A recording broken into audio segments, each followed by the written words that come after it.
नमस्कार। IC campus के online platform पर आपका एक बार फिर से स्वागत है।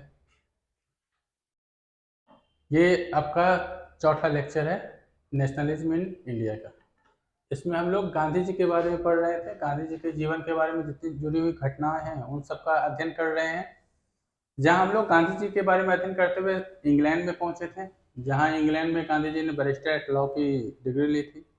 जहाँ वहाँ पर बताया गया था कि वहाँ वो शाकाहारी भोजन कर रहे थे। शाकाहारी भोजन के तलाश में शाकाहारी रेस्टोरेंट में अपना नामांकन करवाते हैं। शाकाहारी रेस्टोरेंट में नामांकन कराने के बाद वहाँ थियोसॉफिकल सोसाइटी के लोग भी वहाँ मिलते हैं उनसे।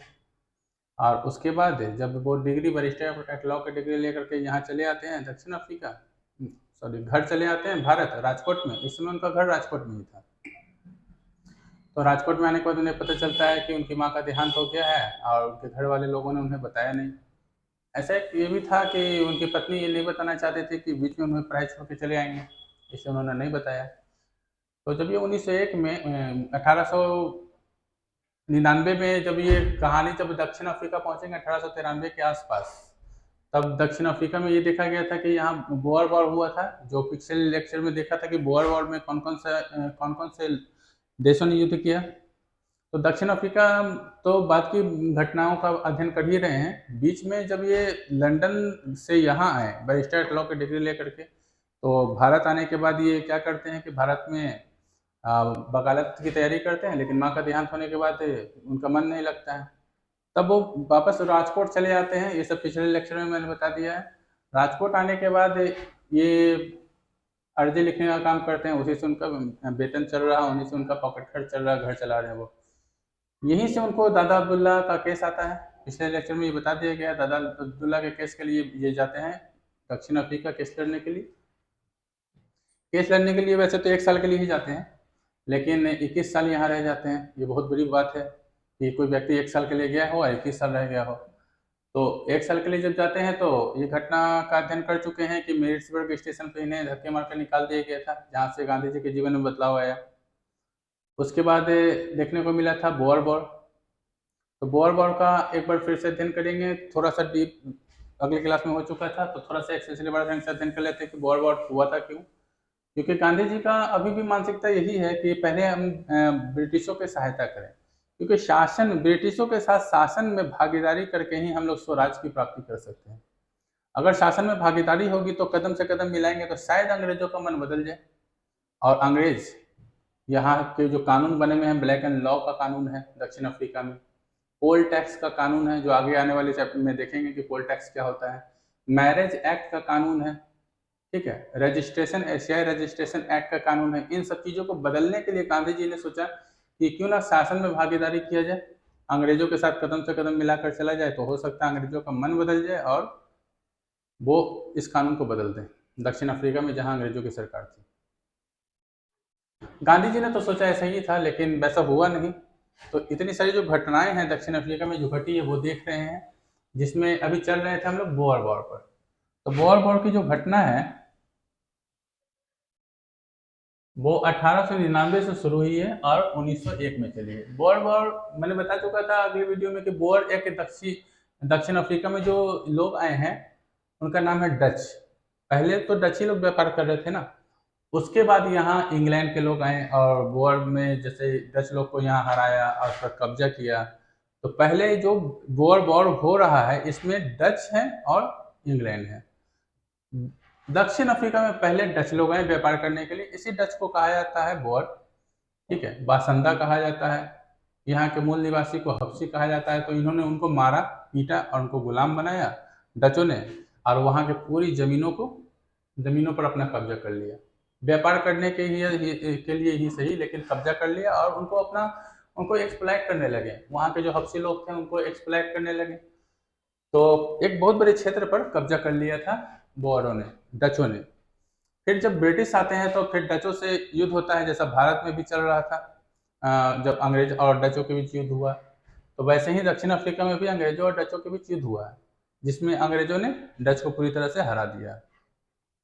इसी युद्ध को कहा जाता है बोअर वॉर। तो इसमें हुआ क्या है कि जब बोअर वॉर में हुआ है तो इसमें 1899 से 1901 की घटना देखेंगे हम। इस घटना में देखना ये है कि बोअर वॉर में आखिर किस लिए युद्ध हुआ, किस लिए वॉर हुआ है।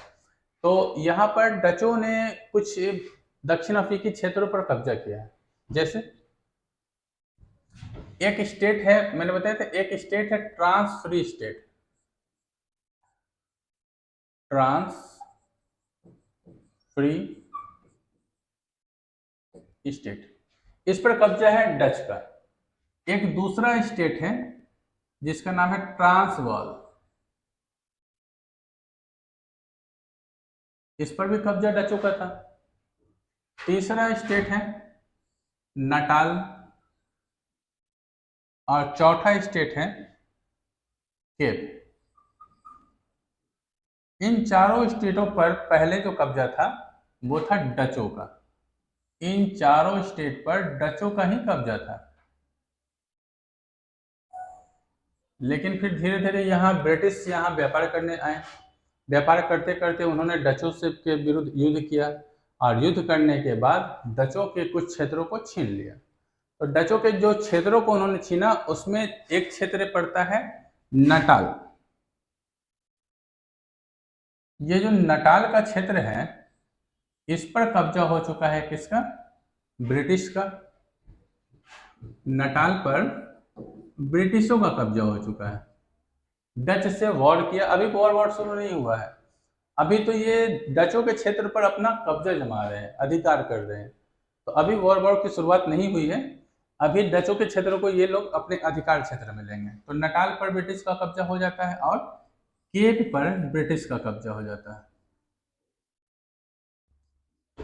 अब शेष दो राज्य बचते हैं। नटाल पर तो ब्रिटिशों ने कब्जा कर लिया, एक बहुत बड़ा क्षेत्र था। यही गांधी जी आएंगे और गांधी जी यहीं से अपने आंदोलन की शुरुआत करेंगे, सत्याग्रह की शुरुआत करेंगे। दाता दुलाय के सीसी नटाल क्षेत्र से वो लड़ते हैं। सबसे पहले इसी कोर्ट में, नटाल के जो कोर्ट होते हैं यहीं पे रजिस्ट्रेशन करवाते हैं गांधी जी। और ऐसा कहा जाता है कि गांधी जी पहले भारतीय व्यक्ति थे, भारतीय का पूरे एशियाई पहले व्यक्ति थे जिन्होंने दक्षिण अफ्रीका के किसी कोर्ट में अपना रजिस्ट्रेशन करवाया था। बाद में वो जोहान्सबर्ग में भी रजिस्ट्रेशन करवाएंगे, तो वो आगे की घटना है वो देखेंगे। अब जो डच हैं वो दो क्षेत्रों पर ही सिमट कर रह गए हैं, एक है ट्रांसवाल और एक है ट्रांसवाल और एक है orange free state, sorry orange free state, एक है ऑरेंज फ्री स्टेट।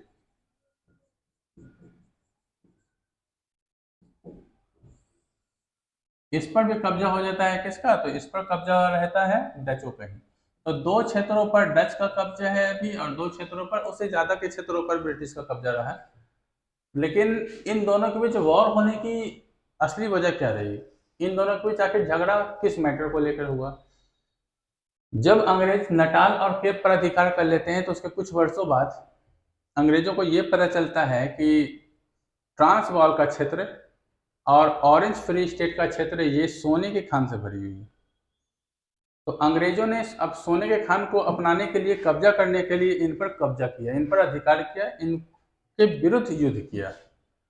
तो ऑरेंज फ्री स्टेट और डच मतलब ट्रांसवाल, इन दोनों क्षेत्रों पर कब्जा करने के लिए ना ब्रिटिशों ने जो युद्ध किया है उसी को कहा जाता है बोअर वॉर। 1899 से 1901 की घटना है। अब जो युद्ध हो रहे हैं इस युद्ध में अंग्रेज भी युद्ध कर रहा है और डच भी युद्ध कर रहे हैं, दोनों के बीच घमासान युद्ध हो रहे हैं। 1899 से 1901 के दशक में के बीच में बहुत घमासान युद्ध हुआ, इसमें डच लोग भी मारे गए और अंग्रेज भी मारे गए। लेकिन इसमें गांधी जी की भूमिका क्या रही, इसमें गांधी जी की ये भूमिका रही कि गांधी जी ने यहाँ पर एम्बुलेंस कोर सर्विस की शुरुआत की। ये एम्बुलेंस कोर सर्विस क्या है, गांधी जी का, मैंने भी बताया कि गांधी जी का मानना था कि हम लोग अंग्रेजों के साथ कदम से कदम मिला करके ही स्वराज की प्राप्ति कर सकते हैं भारत में। तो अभी स्वराज तो दूर की बात है, अंग्रेज दक्षिण अफ्रीका में गांधी जी ये सोच रहे हैं कि अंग्रेजों के प्रति कदम से कदम अगर मिलाकर चलें तो शायद अंग्रेजों का मन बदल जाए और वो शासन में भागीदारी दे सकते हैं, या जो भारतीयों के प्रति जो कानून है उसमें बदलाव कर सकते हैं। तो यहां पर सबसे पहली बार गांधी जी ने क्या किया, एम्बुलेंस कोर सेवा,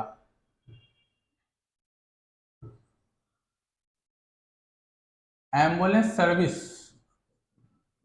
एम्बुलेंस कोर सर्विस की शुरुआत की। गांधी जी के द्वारा शुरू की गई है ये एम्बुलेंस सर्विस। वॉर के दौरान ही शुरू की गई।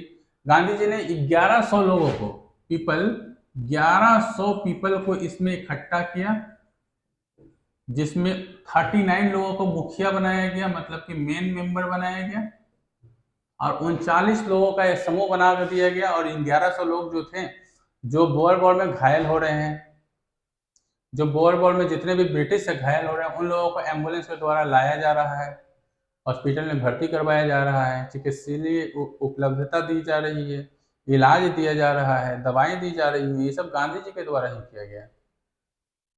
गांधी जी के द्वारा जब ये सारी घटनाएं की गई हैं, तो इस समय तक गांधी जी एक चर्चित चेहरा बन चुके हैं दक्षिण अफ्रीका में। और जब एम्बुलेंस कोर सेवा की शुरुआत करते हैं तो अंग्रेज भी इनसे खुश होते हैं। और जब बोअर वॉर जीत जाते हैं अंग्रेज के बोअर वॉर जीत जाने के बाद गांधी जी के साथ कुछ लोगों को वॉर मेडल दिया जाता है। गांधी जी के साथ जो लोग थे जिन्होंने इसमें सहायता की थी, उनको वॉर मेडल दिया जाता है। ये एक बहुत महत्वपूर्ण घटना है, इंपॉर्टेंट घटना है। यहाँ से क्वेश्चन बनते हैं कि बोअर वॉर की शुरुआत कब हुई? 1899 बोअर वॉर की शुरुआत हुई। ये बहुत ही महत्वपूर्ण घटना है, इसको याद रखेंगे, ठीक है। अब बोअर वॉर की जब शुरुआत होती है तो इसके अंत के साथ साथ ही गांधी जी एक चर्चित चेहरा बन चुके हैं। चर्चित चेहरा तो बन चुके हैं। गांधी जी को ये उम्मीद थी कि जिस तरीके से मैंने एम्बुलेंस कोर सेवा की शुरुआत की है और अंग्रेजों को इसमें सहायता की है, जितने भी घायल मरीज थे, घायल लोग थे, उन लोगों को अस्पताल तक पहुंचाने की व्यवस्था इन्होंने करवाई।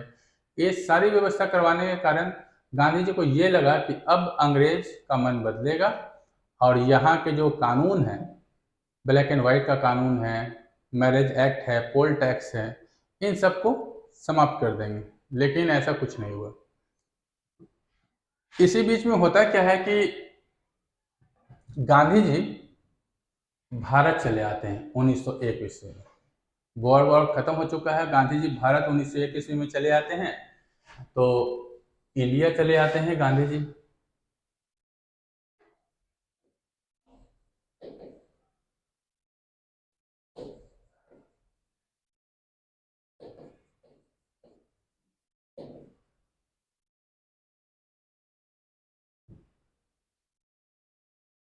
गांधी जी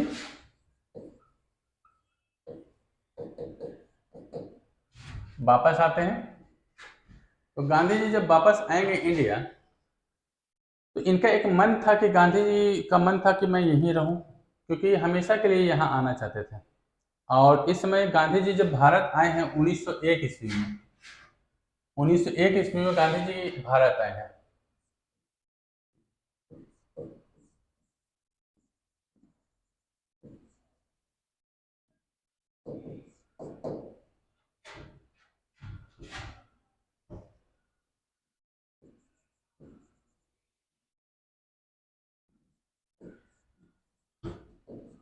तो गांधी जी जब 1901 ईस्वी में भारत आएंगे तो उनका ये सोच रहेगा कि मैं यहीं रुक जाऊं, क्योंकि बोअर वॉर में उन्होंने सहायता की है और बोअर वॉर में उनको बोअर मेडल भी मिल चुका है, ठीक है।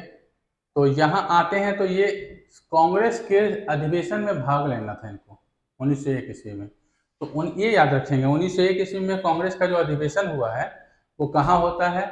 तो ये घटनाएं पूछी जाती है कि कांग्रेस के अधिवेशन के मेंबर अध्यक्ष कौन थे, प्रेसिडेंट उस समय कांग्रेस के अध्यक्ष कौन थे, कहाँ पर हुआ है।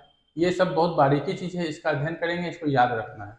तो 1901 ईस्वी में गांधी जी जब भारत आते हैं तो वो अधिवेशन में कांग्रेस का जो हर साल जो अधिवेशन चलता है, वो उस अधिवेशन में भाग लेने के लिए की मीटिंग, कांग्रेस के मीटिंग में भाग लेने के लिए 1901 में गांधी जी भारत आते हैं। और इस समय इस कांग्रेस की मीटिंग की अध्यक्षता कौन करते हैं, तो उनका नाम लिख लेंगे। ये बहुत इंपॉर्टेंट नाम है और बहुत महान शख्सियत है, इनका नाम हमेशा याद रखेंगे। इनका नाम है दिनशा ए बाचा। ये कौन है, तो ये इस कांग्रेस की मीटिंग की अध्यक्षता कर रहे हैं, ये प्रेसिडेंट है। प्रेसिडेंट है तो कहाँ के, तो उस समय ये कांग्रेस का जो अध्यक्षा हो रहा है उसकी अध्यक्षता यही कर रहे हैं, दिनशा ए बाचा। गांधी जी भी इस अधिवेशन में आते हैं, और गांधी जी जब इस अधिवेशन में आते हैं तो इनकी मुलाकात पहली बार गोपाल कृष्ण गोखले से होती है, लेकिन वास्तविक रूप से आमने सामने ये 1912 में होंगे, जहां गांधी जी ने किताब लिखी है एथिकल रिलीजन। उस किताब को वो गोपाल कृष्ण गोखले को भेंट करेंगे, और गोपाल कृष्ण गोखले जब वो किताब पढ़ते हैं तो वो उन्हें अपना गुरु बनाने की गुरु बना लेते हैं उनको, गांधी जी को। यहीं से गांधी जी और गोपाल कृष्ण गोखले के बीच बातचीत का सिलसिला शुरू होता है, और गोपाल कृष्ण गोखले इनके राजनीतिक गुरु बनते हैं। ये एक बहुत महत्वपूर्ण क्वेश्चन है, कई एग्जामों में ये क्वेश्चन पूछा गया है कि गांधी जी के राजनीतिक गुरु कौन है। तो नाम याद रखना है गोपाल कृष्ण गोखले। आगे आने वाले स्लाइड में बताऊंगा कि गोपाल कृष्ण गोखले ने इन्हें अपना राजनीतिक गुरु कैसे बनाया। तो कांग्रेस की मीटिंग का ये एक महत्वपूर्ण चैप्टर, महत्वपूर्ण पॉइंट है, दिनसा ए बाचा। कांग्रेस के अधिवेशन में दिनसा ए बाचा इसके प्रेसिडेंट हैं, अध्यक्षता कर रहे हैं। इसी अध्यक्षता में गांधी जी यहाँ आए हैं, और गांधी जी इस मीटिंग में शामिल हैं। इस मीटिंग में शामिल है गांधी जी, और गांधी जी का मन था कि मैं यहीं रह जाऊं, और यहां से दोबारा जाने की इच्छा व्यक्त नहीं करते हैं। लेकिन किस्मत को कुछ और मंजूर था। क्या घटना घटी? घटना ऐसी घट गई है कि दक्षिण अफ्रीका में जो बोअर वॉर हुआ है, तो बोअर वॉर के समय जो ये इलाका जो था, बोअर वॉर के दौरान जो इलाके मैंने अभी लिखे थे, ये जो इलाके हैं बोअर वॉर के दौरान जो इलाके थे, orange free state, Transvaal, Natal और केप, इन सब पर तो अब अंग्रेजों का कब्जा हो चुका है। और जब युद्ध हो रहा है तो जाहिर सी बात है सारे के सारे इलाके खाली करवा लिए गए होंगे, और युद्ध के समय ही बहुत सारे इलाके में, नटाल पर, केप पर और ऑरेंज फ्री स्टेट और ट्रांसवाल पर भी डचों ने बहुत हमला किया, और वहाँ के लोगों को मारा पीटा, लूटपाट की। ठीक है, तो ये सारे लोग भाग भी गए, और बहुत सारे इलाके को खाली करवा लिया गया है। अब जब ये इलाके को खाली करवा लिया गया है, तो इन चारों के चारों इलाकों पर कब्जा किसका है? तो ब्रिटिश का है। अब इन चारों इलाकों पर कब्जा ब्रिटिश का रहा, तो ब्रिटिश ने इन चारों इलाकों को मिला करके एक नाम दे दिया, क्राउन।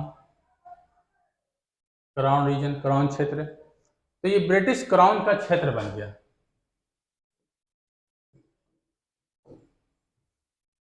ब्रिटिश क्राउन का एरिया बन गया। अब बात ये रहेगी कि गांधी जी अभी हैं 1901 ईस्वी में कलकत्ता में अधिवेशन कर रहे हैं, अध्यक्षता कर रहे हैं, और यहाँ फिर एक नया युद्ध छिड़ने वाला है, क्योंकि इन चारों स्टेट पर कब्जा हो चुका है किसका? ब्रिटिश का। और ब्रिटिश लोगों को बसाने की शुरुआत कर चुके हैं 1901 में ही। इन स्टेट जो खाली है, जो युद्ध में जो खाली हो चुके हैं, इन स्टेटों को फिर से बसाने की, लोगों को भरने की शुरुआत कर चुके हैं। इसी में होता क्या है कि इसी में अंग्रेजों को तो ये लोग बिना किसी कानून के भर्ती कर लेते हैं, बसा देते हैं यहाँ पर। लेकिन जहाँ एशियाई और भारतीय लोगों की बात आती है, तो यहाँ पर एक बिल पास कर दिया जाता है, एशियाटिक रजिस्ट्रेशन एक्ट। ये क्या है, इसको भी समझेंगे कि एशियाटिक रजिस्ट्रेशन एक्ट क्या है। आखिर ये एशियाटिक रजिस्ट्रेशन एक्ट में क्या घटनाएं हुई थी? ये एशियन रजिस्ट्रेशन एक्ट है क्या? 1901 में शुरुआत हुई, क्योंकि बसाने की बात हो रही है। बोअर वॉर 1899 से 1901 तक चला है, और 1901 से लेकर के ये एशियाटिक एक्ट चल रहा है। पास होने के दौरान, पास होने की बात हो रही है। गांधी जी के प्रयास करने के बावजूद एशियाटिक जो एक्ट है, जो एशियाई लोगों को इस क्षेत्र में, नटाल क्षेत्र में, ट्रांसवाल के क्षेत्रों में, ठीक है, केप के क्षेत्रों में, ऑरेंज फ्री स्टेट के क्षेत्रों में बसाने की जो बात हो रही है, अगर एशियाई लोग बसेंगे, भारतीय लोग बसेंगे, जो पहले से ही भारतीय लोग यहाँ थे, उनको खाली करा दिया गया था बोअर वॉर के दौरान, तो अगर ये यहाँ बसेंगे तो सबसे बड़ी बात ये होगी कि इनको एशियन रजिस्ट्रेशन एक्ट पास करना होगा। इसमें आपको 3 पाउंड का टैक्स देना पड़ेगा। अगर यहाँ रहना है तो एशियाई लोगों को, इंडियन लोगों को 3 पाउंड का टैक्स देना पड़ेगा। तो कानून तो सभी के लिए एक बराबर होना चाहिए। इंग्लैंड के लोगों को बसाने के लिए कोई टैक्स नहीं, और एशियाई भारतीय लोगों को बसाने के लिए टैक्स, 3 पाउंड का टैक्स, बहुत बड़ी बात है। तो अब ऐसे क्या किया जाए कि एक्ट को वापस ले लिया जाए अंग्रेजों के द्वारा? अब ऐसी घटना घटने लगी है कि गांधी जी को वापस बुलाना ही पड़ेगा। यहाँ के जो लोग हैं उनसे ये मामला संभल नहीं रहा है, क्योंकि जो एशियाटिक बिल जो पास हुआ है, एशियन बिल जो पास हुआ है भारतीयों के लिए, एशियाई लोगों के लिए, वो अंग्रेज नहीं मान रहे हैं। अंग्रेज कह रहे हैं कि आपको इस बिल के जरिए ही आपको यहाँ बसाना है। अगर आपको बसना है तो आप 3 पाउंड का टैक्स देंगे, तभी आपको यहाँ बसने दिया जाएगा, नहीं तो बसने नहीं दिया जाएगा। अब ऐसी स्थिति में वहाँ दक्षिण अफ्रीका में जितने भारतीय समुदाय के लोग रह रहे हैं, उन लोगों ने सोचा कि क्यों ना गांधी जी को बुला लिया जाए, क्योंकि इस वॉर की अध्यक्षता गांधी जी ने की थी अपने लेवल से, एम्बुलेंस कोर सेवक के द्वारा, और इसी कारण उनको वॉर पदक भी मिला था, वॉर मेडल भी मिला था। तो ये मामला गांधी जी बहुत अच्छी तरह से समझ सकते हैं, तो गांधी जी को बुलाया जाए। लेकिन गांधी जी तो 1901 में भी कलकत्ता में है, तो गांधी जी को बुलाया जाता है। रीजन ये रहा कि इस समय एशियाटिक बिल जब पास हो रहा है ना, तो यहाँ पर एशियाटिक बिल को पास करने के बाद यहाँ पर एक व्यक्ति आएंगे, उन व्यक्ति से मिलना है। अगर वो व्यक्ति मिलते हैं तो हो सकता है कि बात बन जाए कि Asiatic bill, Asian registration act ना पास हो। वो कौन है? तो ब्रिटिश चेयरमैन, उसको कह सकते हैं एशियाई मामलों के चेयरमैन थे, जिनका नाम था चैम्बरलिन। चैम्बरलिन इसी समय दक्षिण अफ्रीका आने वाले हैं दौरे के लिए, और देखने वाले हैं कि यहाँ कैसा सिस्टम चल रहा है। बाद में ब्रिटिश के प्राइम मिनिस्टर भी बनेंगे। तो ये जो चैम्बरलिन है वो क्या करते हैं कि चैम्बरलिन नाम याद रखेंगे,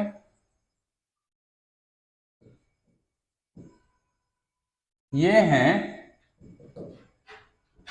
ब्रिटिश के एशियाई प्रेसिडेंट।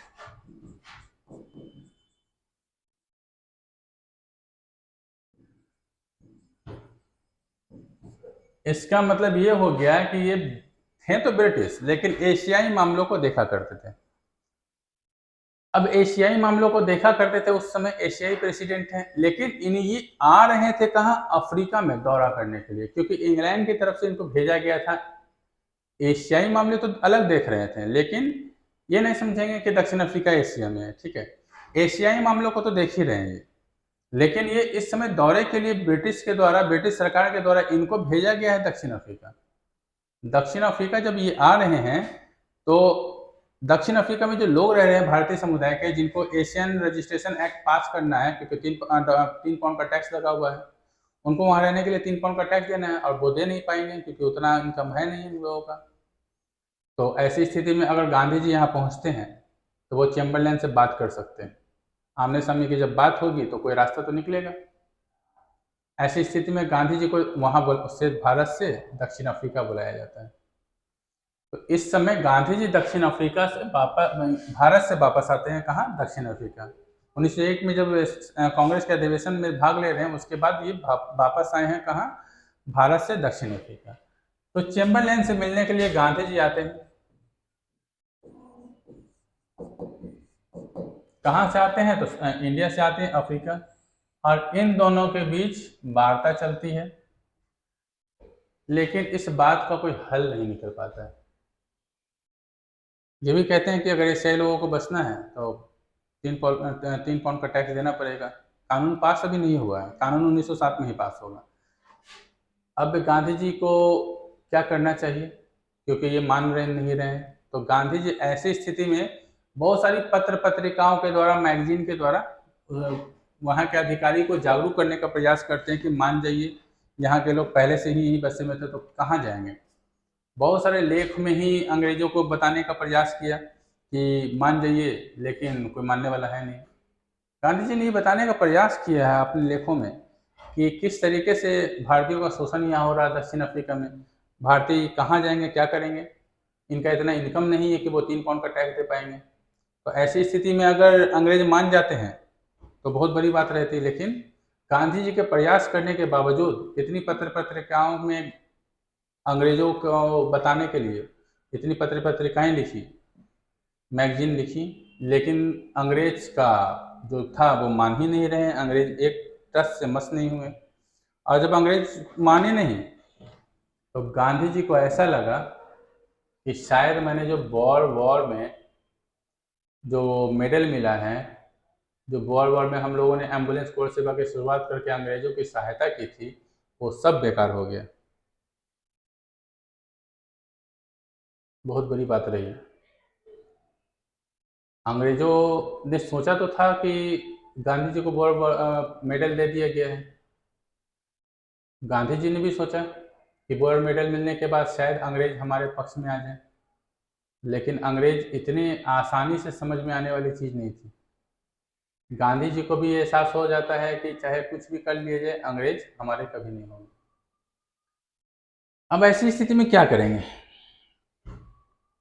नटाल इंडियन कांग्रेस की स्थापना हो चुकी है, तो नटाल इंडियन कांग्रेस विरोध कर रहे हैं अंग्रेजों का।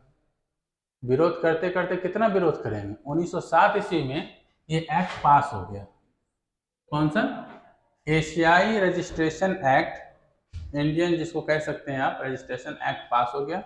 और ये एक्ट पास होने के बाद ये लोग जो भारतीय लोग थे वो घर से पूरी तरह से बेघर हो गए। गांधी जी को इससे गहरा झटका लगा, सदमे में आ गए गांधी जी कि अंग्रेजों का इतना करने के बावजूद कोई फायदा नहीं हुआ, कोई लाभ नहीं हुआ। अब गांधी जी के मन में ये ख्याल आया कि क्यों ना अब यहाँ रह करके ही अंग्रेजों का विरोध किया जाए। यहाँ रह करके अगर अंग्रेजों का विरोध किया जाएगा तो शायद हम अंग्रेजों का मन बदल सकते हैं।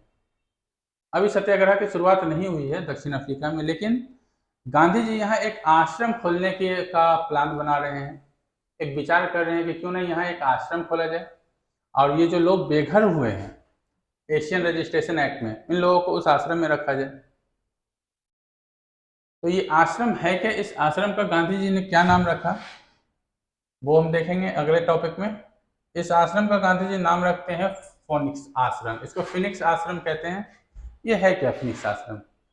देखिए, कई सारे देशों में कुछ दंत कथाएं हैं, दंत कथा समझते होंगे। उन दंत कथाओं में आपको फिनिक्स एक पक्षी वर्ड है, उसका वर्णन देखने को मिल जाएगा। दक्षिण अफ्रीका के दंत कथाओं में, इजिप्ट के दंत कथाओं में, बहुत सारे साहित्यों में जो देखने को मिलते हैं उसमें आपको फिनिक्स बर्ड के बारे में देखने को मिल जाता है। भारत में भी ऐसे पक्षी का जिक्र है, फिनिक्स बर्ड। तो वैसे तो ये फिनिक्स जो है अफ्रीका का एक शहर है, यही बसाया, उसी नाम पर, शहर के नाम पे बसा दिया गया, लेकिन एक फिनिक्स बर्ड है। गांधी जी के मन में ये ख्याल रहा होगा कि फिनिक्स बर्ड की तरह ही हमारा आश्रम जिंदगी भर चलता रहे। फिनिक्स एक बर्ड है, ये एक पंछी का नाम है। तो ये जो पंछी है ये कहा जाता है कि पूरी तरह से इमॉर्टल है, अमर है, ये मरता नहीं है, क्योंकि ये दंत कथाओं में ऐसी ऐसी बातें कही जाती है। इसके पंख सुनहरे होते हैं, ठीक है। तो ये जो पंछी है इनका जो जीवन काल होता है 500 से 1000 साल होता है, ऐसी मान्यता है। 500 से 1000 साल ये पंछी अपना जीवन गुजारते हैं, जीवन व्यतीत करते हैं। 500 से 1000 साल होने के बाद जब इनका लास्ट समय आता है तो ये आप एक जगह पर लकड़ी को इकट्ठा करते हैं और लकड़ी को इकट्ठा करके उसमें आग लगा देते हैं और उसी आग के बीच में बैठ करके ये अंडे देते हैं। और जब आग बहुत ज़्यादा लहकने लगता है, दहकने लगता है, तो ये पंछी उसमें जल करके मर जाता है और उसी में जो अंडे होते हैं वो फूट करके उस आग से, उस अंडे से वो पंछी फिर निकलते हैं। तो ऐसी मान्यता है कि ये पंछी का वो पुनर्जन्म होता है, इसीलिए पंछी मरते नहीं। तो गांधी जी के मन में ये बातें रही होंगी कि शहर तो ठीक ही है फिनिक्स, और अगर इस पंछी की तरह अमर, अगर यही नाम रखते हैं तो इस पंछी की तरह शायद मेरा आश्रम अमर हो जाए। तो ये बात ध्यान में रख करके ही गांधी जी ने इस आश्रम की नींव रखी होगी। ये नींव रखा गया था 1904 में।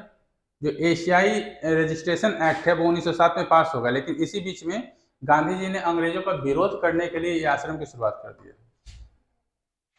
वैसे आश्रम की शुरुआत करने में पहले 20 एकड़ की जमीन खरीदते हैं और बाद में 1000 करोड़ की राशि से 80 एकड़ की जमीन खरीद लेते हैं और इस आश्रम का नाम रखते हैं फिनिक्स आश्रम। फिनिक्स आश्रम की बहुत सारी बातें हैं जो उसको अच्छी तरीके से अध्ययन करेंगे। आखिर फिनिक्स आश्रम है क्या, फिनिक्स आश्रम में कौन कौन सी जुड़ी हुई घटनाएं हैं, इसका हम अध्ययन करेंगे। तो फिनिक्स आश्रम की शुरुआत 1904 में हो जाती है गांधी जी के द्वारा। और जो एशियाई रजिस्ट्रेशन एक्ट में जो लोग घर नहीं बसा सके हैं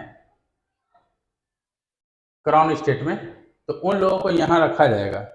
और जब उन लोगों को यहाँ रखा जाएगा तो ये लोग यहाँ क्या करेंगे? ऐसी स्थिति में गांधी जी का विचार था कि फिनिक्स आश्रम में इन लोगों को शिक्षा प्रदान किया जाए, मोरालिटी शिक्षा, आध्यात्मिक शिक्षा, व्यापारिक शिक्षा, ताकि ये लोग आत्मनिर्भर हो सकें, सेल्फ डिफेंड हो सकें। आत्मनिर्भर बनाने के लिए इन्होंने इस आश्रम की शुरुआत की, और जब इस आश्रम की शुरुआत की है तो यहाँ बहुत सारे लोग यहाँ इकट्ठा हो चुके हैं, क्योंकि वो सब बेघर हो चुके हैं, तो यहाँ वो रह रहे हैं, और यहाँ रह रहे हैं तो उनको एजुकेशन दिया जा रहा है, फ्री एजुकेशन है। तो एजुकेशन की शुरुआत करते हैं गांधी जी, और ये एजुकेशन ना केवल मोरालिटी पर डिपेंड होगा, बेसिक शिक्षा पर होगा, बल्कि ऐसी शिक्षा पर होगा जिससे भी ये शिक्षा ग्रहण करने के बाद बच्चे या कोई भी हो आराम से कोई अपना रोजगार खोल करके बैठ सकते हैं, ताकि उन्हें किसी पर डिपेंड ना होना पड़े। तो ये आश्रम एक इम्पॉर्टेंट बात रहा है, और ये बहुत महत्वपूर्ण टॉपिक है फिनिक्स आश्रम। इसको आप ध्यान में रखेंगे, क्योंकि 1904 में इस आश्रम की शुरुआत हुई है, और सबसे मेन बात यह है कि इसमें जो शिक्षा दी जा रही है वो मोरालिटी के साथ साथ सभी पहलुओं को ध्यान में रखा जा रहा है। स्वावलंबन बनना है। गांधी जी के द्वारा कहा गया कि सभी को अपने पैरों पर खड़ा होना है। अगर इस आश्रम में आपको रहना है तो पूरी तरीके से सेल्फ डिपेंड हो जाएं और खुद काम करना सीखें। एजुकेशन दिया जा रहा है, ऐसा काम हो ताकि अपना रोजगार खोल सकते हैं, अपना काम कर सकते हैं, किसी पर डिपेंड नहीं रहना है। तो ये आश्रम की एक विशेषता रही है। इसी आश्रम में गांधी जी के द्वारा एक पत्रिका चलाई जाती है जिसका नाम रहेगा इंडियन ओपिनियन। फिनिक्स आश्रम समझ गए होंगे। फिनिक्स आश्रम में कुछ महत्वपूर्ण टॉपिक मैं लिख दे रहा हूँ। ये जो आश्रम है दक्षिण अफ्रीका में ही है।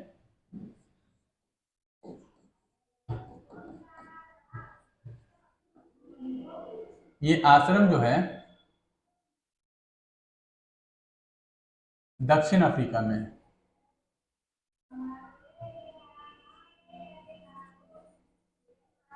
शहर भी है उसका दक्षिण अफ्रीका का। और गांधी जी के मन में ये विचार रहा होगा फिनिक्स पक्षी को देख करके, क्योंकि उनका आश्रम जो है वो अमर हो जाए, तो फिनिक्स वर्ड को देख करके भी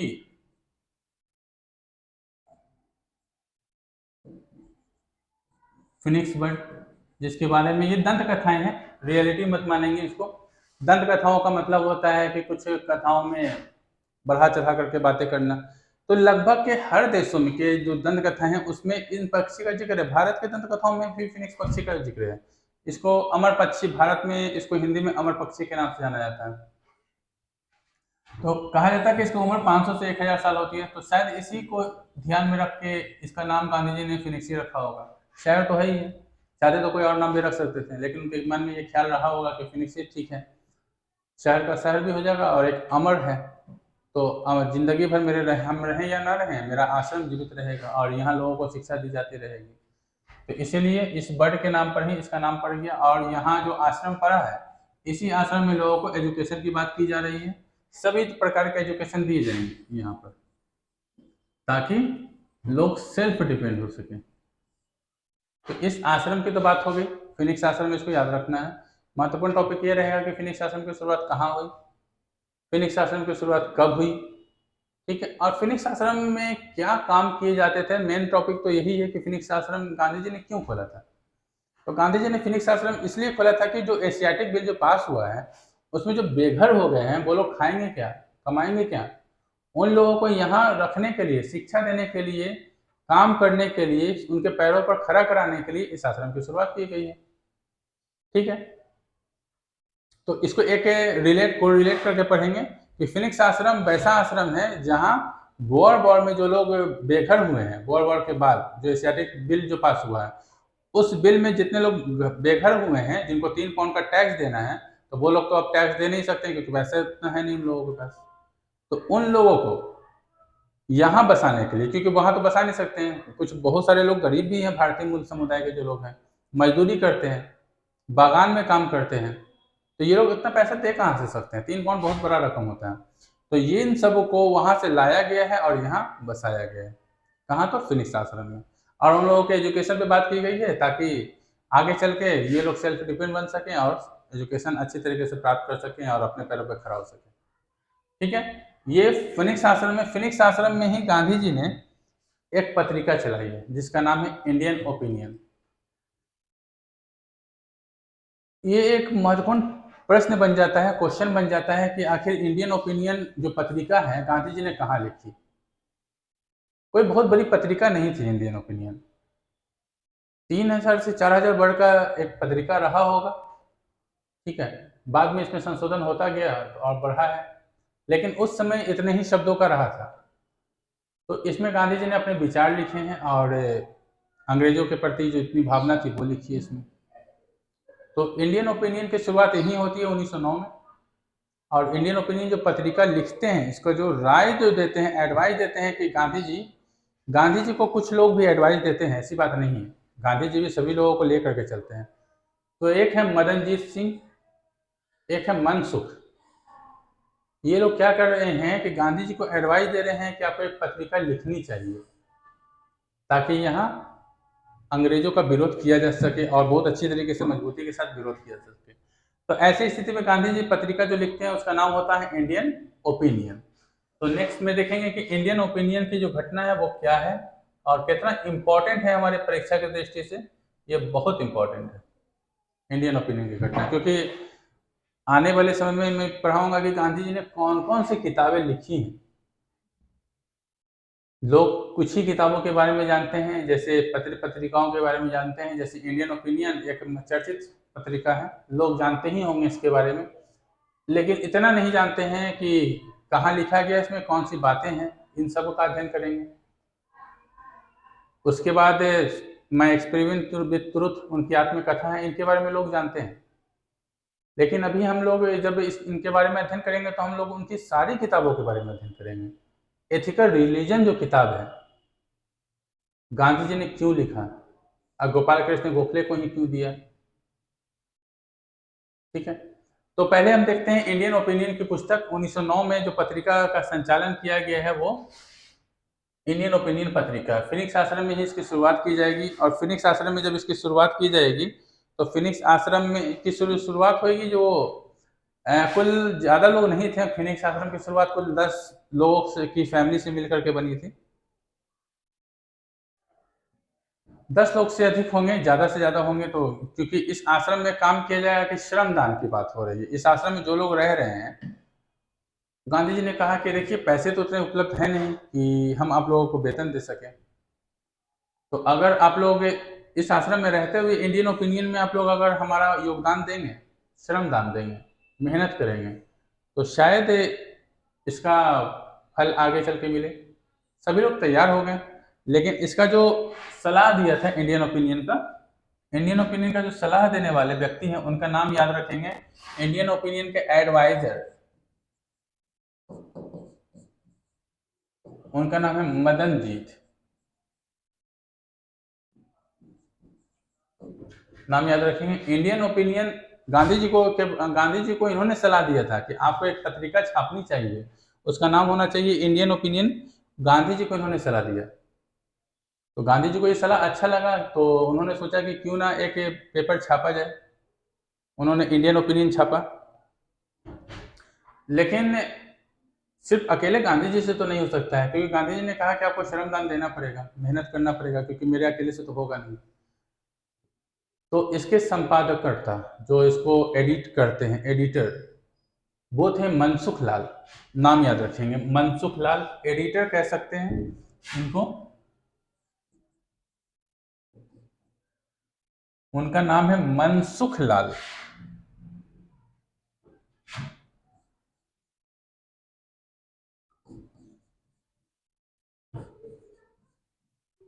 तो दो बातें याद रखेंगे, ये बहुत इंपॉर्टेंट पॉइंट है।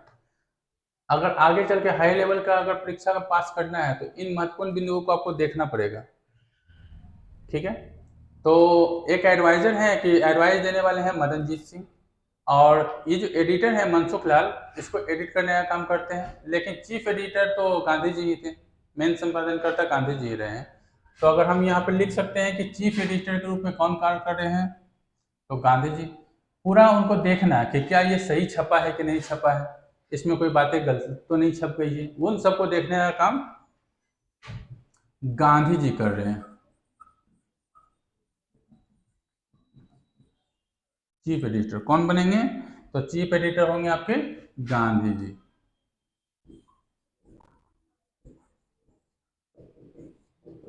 तो इंडियन ओपिनियन पत्रिका अब छपेगी।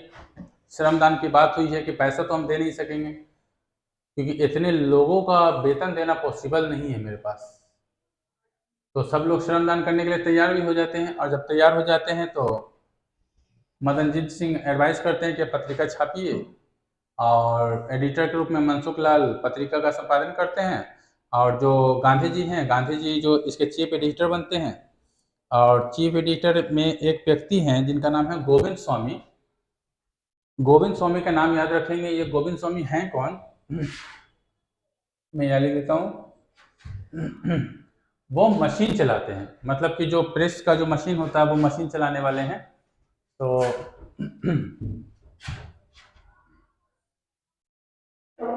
प्रिंट करने वाले हैं, वो प्रिंट करते हैं इसका पेपर। अच्छा, ये उस समय का जो प्रेस रहा था वो इस तरीके के आज के प्रेस नहीं थे कि एक बार में पेपर जा रहा है और छप करके निकल जा रहा है। ये कुछ इतने बड़े कई मशीन रहती थी और उसमें इंक लगा करके उसको दाबा जाता था और फिर हटाया जाता था तो एक पेपर छप जाया जाता था। बस इसी तरीके का एक मशीन रहा था गांधी जी के पास। तो ये पेपर पर प्रिंट करने का काम कौन करते हैं? प्रिंट करने का काम पेपर का जो है वो कर रहे हैं गोविंद स्वामी। ये नाम याद रखेंगे।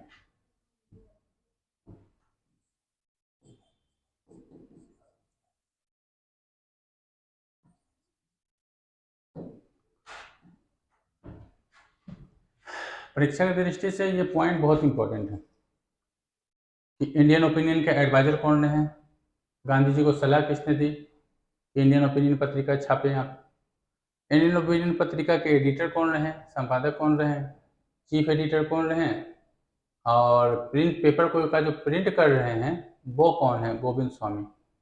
ठीक है। देखिए, इसी समय आश्रम का विस्तार हो रहा है क्योंकि 20 एकड़ की जमीन में ही तो ये आश्रम बना हुआ था उस समय। बाद में तो 80 एकड़ होती है। तो इस जमीन को 80 एकड़ करने में एक महत्वपूर्ण व्यक्ति की का योगदान रहता है। उनका नाम है सेठ पारसी रुस्तम। ये गांधी जी के बहुत बड़े मित्र थे, बहुत घनिष्ठ मित्र थे, सेठ पारसी रुस्तम। तो सेठ पारसी रुस्तम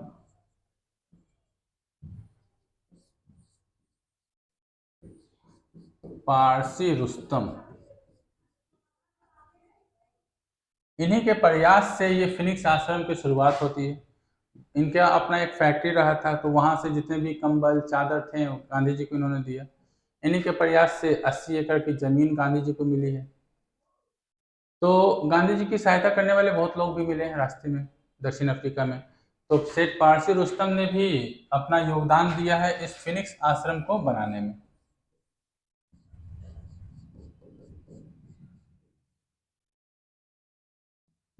तो ये कौन है? सेठ पारसी रुस्तम गांधी जी के परम मित्र रहे हैं दक्षिण अफ्रीका में। ये भारतीय समुदाय के ही थे। मैंने बताया था कि 1860 के दशक में जब ये लोग गन्ने की खेती के लिए आए थे, तो गन्ने की खेती के लिए जो गिरमिटिया मजदूर की प्रथा चली थी, तो गन्ने की खेती करने के बाद ये जो 5 साल के बाद ये छूट गए हैं, आज़ाद हो चुके हैं, तो ये लोग धन्य धन्य हो गए, मतलब बहुत अमीर हो चुके हैं।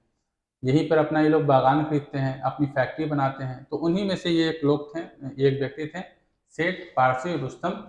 इन्होंने फिनिक्स आश्रम में बनाने में सहायता की है, फिनिक्स आश्रम बनाने में हेल्प किया है। किसकी? तो गांधी जी की। नाम है इनका सेठ पारसी रुस्तम। अब ये बात याद रखेंगे,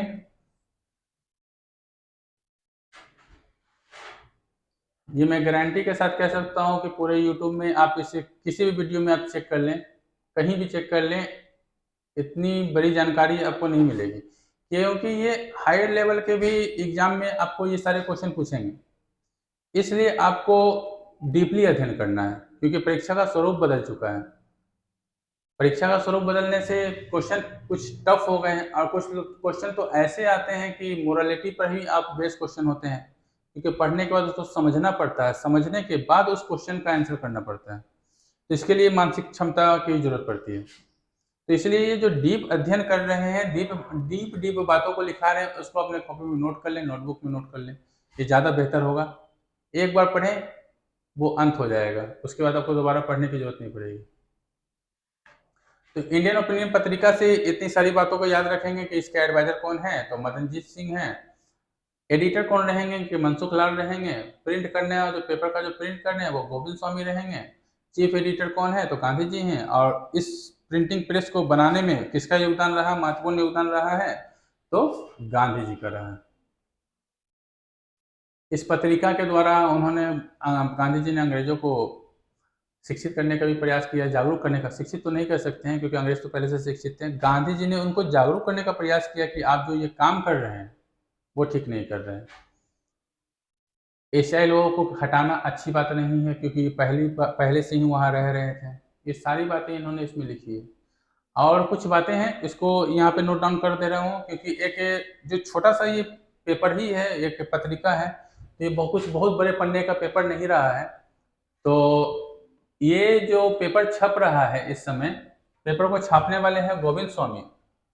तो ये तो बाद में पेपर को छापने लगे। ये जो पेपर बना जो 1909 की बात है, तो ये पेपर को पहले दक्षिण अफ्रीका के एक प्रेस में ही छापा जाता था जिसका नाम था, पहली बार, ये ध्यान रखेंगे क्वेश्चन ये पूछता है कि इंडियन ओपिनियन पत्रिका पहली बार किस प्रेस से छापा गया, तो पहली बार फर्स्टली ये जो है दक्षिण अफ्रीका के मर्क्यूरी प्रेस से इस पत्रिका का प्रकाशन हुआ। ये बात याद रखेंगे।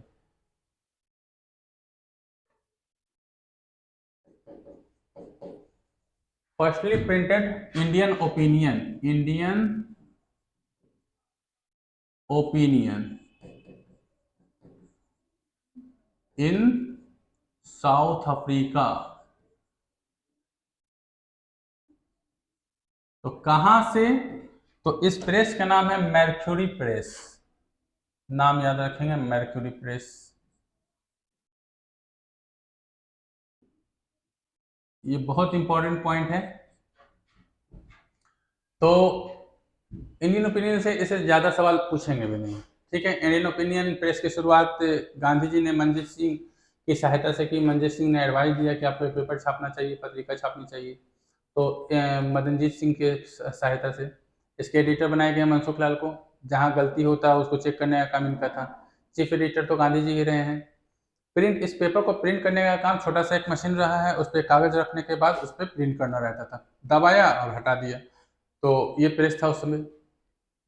तो प्रेस जो था, इस प्रेस में जो प्रिंटिंग का काम था वो गोविंद स्वामी का था। इस पूरे के पूरे इंडियन ओपिनियन के प्रेस में सब लोग श्रमदान कर रहे हैं और सब लोग इंडियन ओपिनियन और फिनिक्स आश्रम के सदस्य हैं। सिर्फ इकलौते ऐसे व्यक्ति हैं, गोविंद स्वामी, जो इंडियन ओपिनियन या फिनिक्स आश्रम के सदस्य नहीं है। ये इतना इंपॉर्टेंट पॉइंट है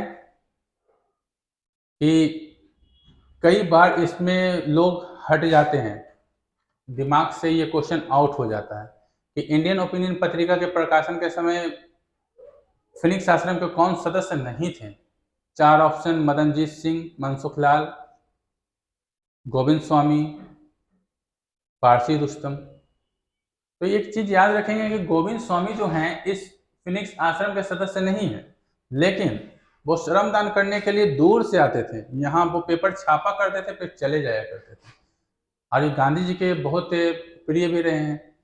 और गांधी जी को इन्होंने कहा है कि मैं यहाँ रह तो नहीं सकता हूँ, मैं श्रमदान कर रहा हूँ, आप जहाँ भी इस पत्रिका को लेके जाएंगे मैं वहाँ आकर के छापूंगा इसको। तो ये एक महत्वपूर्ण क्वेश्चन रहेगा कि फिनिक्स आश्रम के सदस्य कौन नहीं रहे हैं, लेकिन वो फिनिक्स आश्रम में रह करके सुबह से शाम तक वो इस पेपर का प्रकाशन किया करते थे, उसे छापा करते थे। उनका नाम है गोविंद स्वामी। तो पहली बार इस प्रेस को इस पत्रिका को कहाँ छापा गया, तो मर्क्यूरी प्रेस में, दक्षिण अफ्रीका में ही है। तो ये बहुत दिल वाली बातें हैं, इसको याद रखेंगे, ये बहुत इंपॉर्टेंट है। अब होगा क्या कि अब गांधी जी का जो सत्याग्रह होगा, गांधी जी सत्याग्रह करेंगे कहाँ, तो दक्षिण अफ्रीका में ही सत्याग्रह की शुरुआत करेंगे। और फर्स्ट सत्याग्रह की शुरुआत 1907 में होगी। गांधी जी का जो सत्याग्रह रहा है वो सत्याग्रह नहीं, सदाग्रह था। बाद में इसका नाम बदल करके सत्याग्रह किया गया। सत्याग्रह का मतलब होता है सत्य के लिए आग्रह करना, मतलब सत्य के लिए आप गुजारिश कर सकते हैं। कि हम जब हर बातों को बोलेंगे तो सत्य ही बोलेंगे, सत्य के लिए गुजारिश की बात कही गई है। तो इस सत्याग्रह में गांधी जी ने अहिंसात्मक नॉन वायलेंस का प्रयोग किया। उनका कहना था कि हम सत्याग्रह तो करेंगे, लेकिन इसमें अपनी जुबान से कुछ ऐसा ऑफुल शब्द नहीं बोलेंगे, ऐसा कोई विरोधात्मक शब्द नहीं बोलेंगे जिससे अंग्रेजों को बुरा लग जाए। ऐसी कोई घटना नहीं करेंगे जिससे अंग्रेजों को नुकसान हो।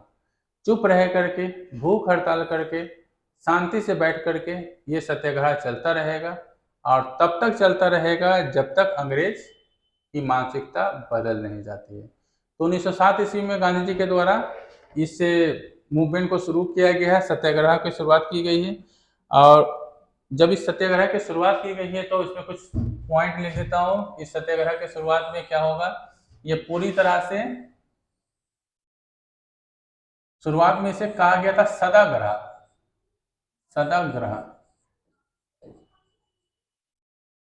ठीक है। बाद में इसका नाम गांधी जी ने कुछ परिवर्तन तोड़ मोड़ करके इसका नाम दक्षिण अफ्रीका में भी, अमेरिका में, दक्षिण अफ्रीका नहीं, अमेरिका में पहली बार सत्याग्रह की शुरुआत हुई थी। कुछ अमेरिकियों ने किया था उसको आजाद कराने के लिए। तो गांधी जी को लगा कि क्यों ना सत्याग्रह का नाम चेंज करके सत्याग्रह कर दिया जाए। तो इसका नाम उन्होंने किया सत्याग्रह।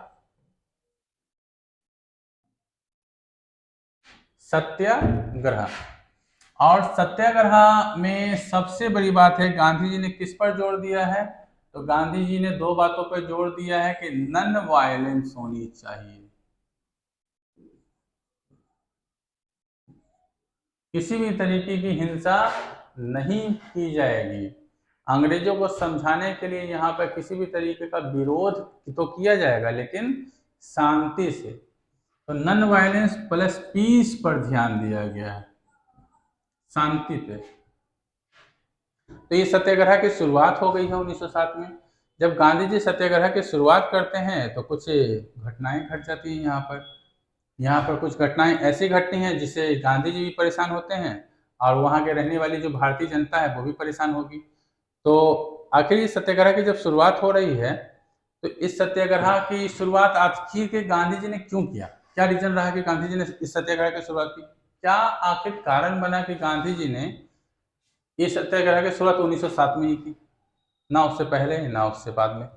मैंने अभी बताया था कि एशियाई जो बिल है, रजिस्ट्रेशन बिल है, वो पास हुआ है 1907 में। गांधी जी ने इतना प्रयास किया और गांधी जी के इतने प्रयास के बावजूद अंग्रेजों ने ये बिल पास करवा दिया। तो जब 1907 में बिल पास होता है तो इसी का विरोध करने के लिए गांधी जी इस सत्याग्रह की शुरुआत करते हैं, ठीक है।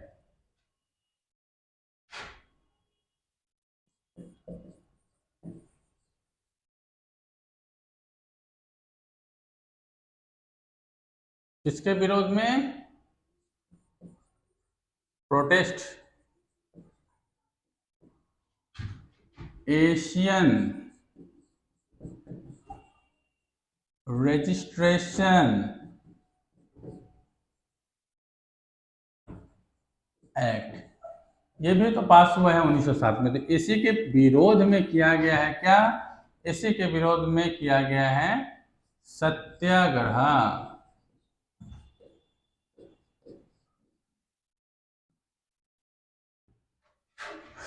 इस बात को याद रखेंगे कि गांधी जी ने जो पहला सत्याग्रह किया क्यों किया।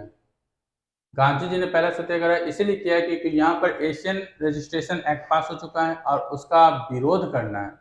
और गांधी जी विरोध करेंगे कैसे, तो नॉन वायलेंस पर और शांति के आधार पर। ये विरोध हो क्यों रहा है, तो एशियाई जो रजिस्ट्रेशन एक्ट है उसको पास करने के विरोध में शुरू किया गया है। इसी समय एक घटना घट जाती है कि कुछ जो बाहर से भारतीय लोग आते हैं, दक्षिण अफ्रीका के लोग, यहाँ जो सरकार है वो रोक देते हैं यहाँ कि आप लोग यहाँ प्रवेश नहीं कर सकते हैं। कानून बना दिया जाता है कि जो जो अप्रवासी भारतीय हैं, जो लोग बाहर से भारत से आए हैं, तो उन लोगों के प्रवेश पर रोक लगा दिया जाता है। गांधी जी को इस बात की जानकारी तो मिली कि इस प्रवेश पर रोक लगा दिया गया है। तो इस प्रवेश पर जब रोक लगा दिया गया है तो होगा क्या कि इस समय बहुत सारे कानून बना दिए गए हैं कि अप्रवासी भारतीय कानून बना दिया गया है कि कोई भी दक्षिण अफ्रीका में भारतीय लोग नहीं आएंगे, क्योंकि एक भारतीय ही सब पे भारी पड़ रहे हैं उस समय। और अंग्रेजों को ये डर था कि ऐसे ऐसे गांधी जी के जैसे अगर कुछ और आ गए तो पूरे दक्षिण अफ्रीका की सरकार हिल सकती है।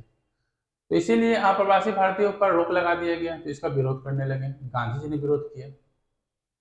ठीक है, गांधी जी ने विरोध किया क्या कि ये जितने भी लोग थे इन सबों को एक आई कार्ड लेकर के घूमना पड़ता था, अपनी एक पहचान लेकर के घूमनी पड़ती थी कि हम भारतीय हैं।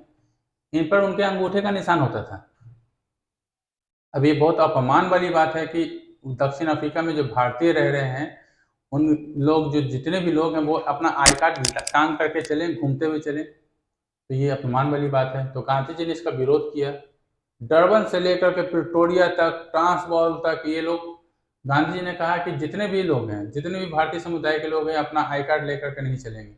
और आई कार्ड अगर लेना भी है तो ये लोग ट्रांसवाल तक बिना टिकट यात्रा कर रहे हैं गांधी जी के कहने पर, क्योंकि सत्याग्रह करना है। गांधी जी ने सत्याग्रह की शुरुआत कर दी 1907 में। और 1907 में जब सत्याग्रह की शुरुआत की है तो गांधी जी ने ये कहा है कि आप लोगों का जो आई कार्ड है ये अपमान वाली बात है। जब ब्रिटिश जो है यहाँ के लोग आई कार्ड लेकर नहीं घूम रहे हैं तो भारतीय आई कार्ड लेकर क्यों घूमेंगे? इस पर उनका अंगूठे का निशान। और जितने काले समुदाय के लोग हैं, भारतीयों को लोग काले समझते थे कि रात के 9 बजे के बाद बाहर निकलना मना है, ये कौन सा कानून हुआ? तो इन सब के विरोध में गांधी जी ने कानून बनाया। इस कानून का विरोध किया गांधी जी ने, क्योंकि अंग्रेजों के द्वारा जो कानून बनाया गया था उसका इन्होंने विरोध किया। अब विरोध में होगा क्या कि गांधी जी इन लोगों से कहेंगे कि बिना टिकट आप लोग यात्रा करें ट्रेन पर, बिना टिकट यात्रा करें, या बिना टिकट यात्रा करें, जहां मन है वहां जाएं। तो ये जितने भी भारतीय समुदाय के लोग थे अपना आई कार्ड लेकर के डरबन से ट्रांसवाल, नटाल घूम रहे हैं, एक स्टेशन से दूसरे स्टेशन। ट्रांसवाल पर ये जितने भी भारतीय समुदाय का प्रवासी भारतीय जो लोग हैं, यहाँ जब पहुंचते हैं तो ये अपना आई कार्ड पूरी तरह से जला देते हैं अंग्रेजों के सामने।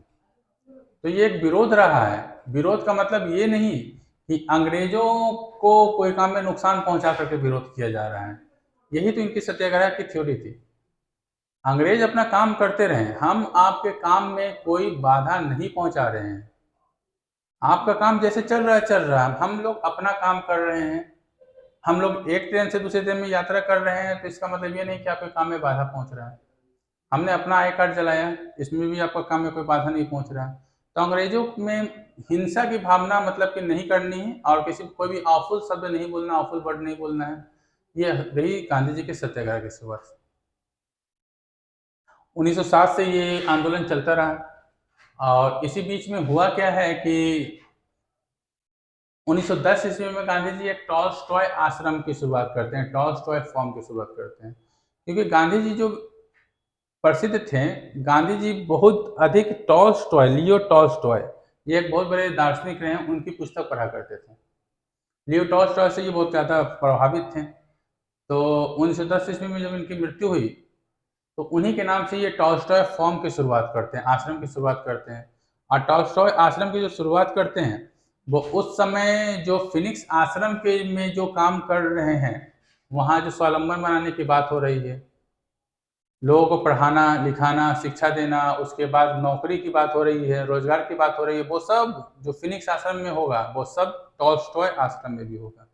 तो इसी बीच टॉलस्टॉय आश्रम की शुरुआत तो हो जाती है। टॉलस्टॉय आश्रम